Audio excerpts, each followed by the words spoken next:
ओम प्रेम बृहस्पतिये नमः। आइए शुरू करते हैं बृहस्पतिवार व्रत की कथा। गुरुवार व्रत करने से बृहस्पति देवता प्रसन्न होते हैं। यह व्रत अत्यंत फलदायी होता है। अग्नि पुराण के अनुसार अनुराधा नक्षत्र युक्त गुरुवार से आरंभ करके 7 गुरुवार व्रत करने से बृहस्पति ग्रह की हर पीड़ा से मुक्ति मिलती है। आइए शुरू करते हैं बृहस्पतिवार व्रत कथा। प्राचीन समय की बात है। एक नगर में एक बड़ा व्यापारी रहता था। वह जहाजों में माल लदवा कर दूसरे देशों में भेजा करता था।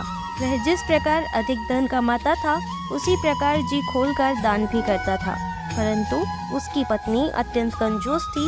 वह किसी को एक दमड़ी भी नहीं देने देती थी। एक बार सेठ जब दूसरे देश व्यापार करने गया तो पीछे से बृहस्पति देव ने साधु वेश में उसकी पत्नी से भिक्षा मांगी। व्यापारी की पत्नी बृहस्पति देव से बोली, हे साधु महाराज, मैं इस दान और पुण्य से तंग आ गई हूँ। आप कोई ऐसा उपाय बताएं जिससे मेरा सारा धन नष्ट हो जाए और मैं आराम से रह सकूं। मैं यह धन लुटता हुआ नहीं देख सकती। बृहस्पति देव ने कहा, हे देवी, तुम बड़ी विचित्र हो। संतान और धन से कोई दुखी होता है। अगर अधिक धन है तो इसे शुभ कार्यों में लगाओ। कुंवारी कन्याओं का विवाह कराओ, विद्यालय और बाग बगीचों का निर्माण कराओ। ऐसे पुण्य कार्य करने से तुम्हारा लोक परलोक सार्थक हो सकता है। परंतु साधु की इन बातों से व्यापारी की पत्नी खुश नहीं हुई। उसने कहा, मुझे ऐसे धन की आवश्यकता नहीं है जिसे मैं दान दूं। तब बृहस्पति देव बोले, यदि तुम्हारी ऐसी इच्छा है तो तुम एक उपाय करना।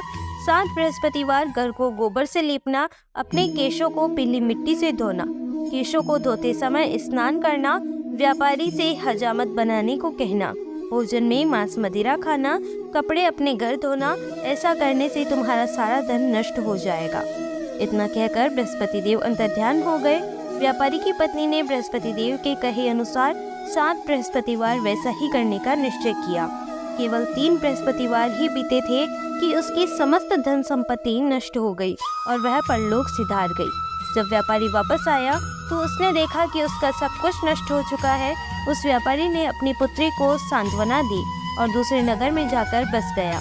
वहाँ वह जंगल से लकड़ी काट कर लाता और शहर में बेचता। इस तरह वह अपना जीवन व्यतीत करने लगा। एक दिन उसकी पुत्री ने दही खाने की इच्छा प्रकट की, लेकिन व्यापारी के पास दही खरीदने के पैसे नहीं थे। वह अपनी पुत्री को आश्वासन देकर जंगल में लकड़ी काटने चला गया।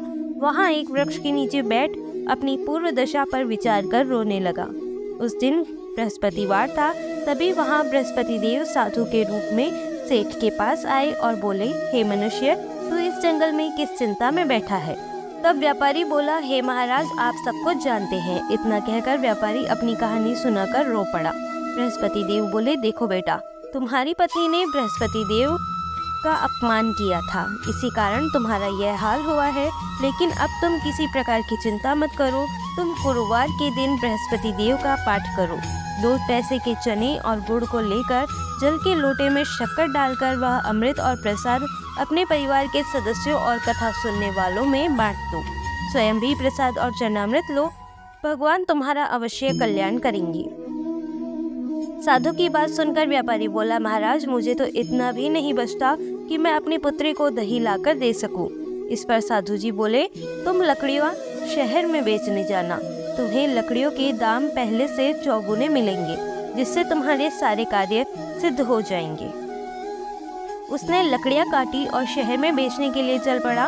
उसकी लकड़ियां अच्छे दाम में बिक गई, जिससे उसने अपनी पुत्री के लिए दही लिया और गुरुवार की कथा हेतु चना गुड़ लेकर कथा की और प्रसाद बांटकर स्वयं भी खाया। उसी दिन से उसकी सभी कठिनाइयां दूर होने लगी। परंतु अगले बृहस्पतिवार को वह कथा करना भूल गया। अगले दिन वहां के राजा ने एक बड़े यज्ञ का आयोजन कर पूरे नगर के लोगों के लिए भोज का आयोजन किया। राजा की आज्ञा के अनुसार पूरा नगर राजा के महल में भोज करने गया, लेकिन व्यापारी और उसकी पुत्री तनिक विलंब से पहुंचे। अतः उन दोनों को राजा ने महल में ले जाकर भोजन कराया। जब वे दोनों लौटकर आए तब रानी ने देखा कि उसकी खूंटी पर टंगा हार गायब है। रानी को व्यापारी और उसकी पुत्री पर संदेह हुआ कि उसका हार उन दोनों ने ही चुराया है।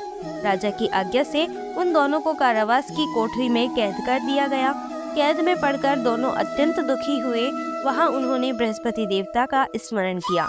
बृहस्पति देव ने प्रकट होकर व्यापारी को उसकी भूल का आभास कराया और उन्हें सलाह दी कि गुरुवार के दिन कैद खाने के दरवाजे पर तुम्हें 2 पैसे मिलेंगे।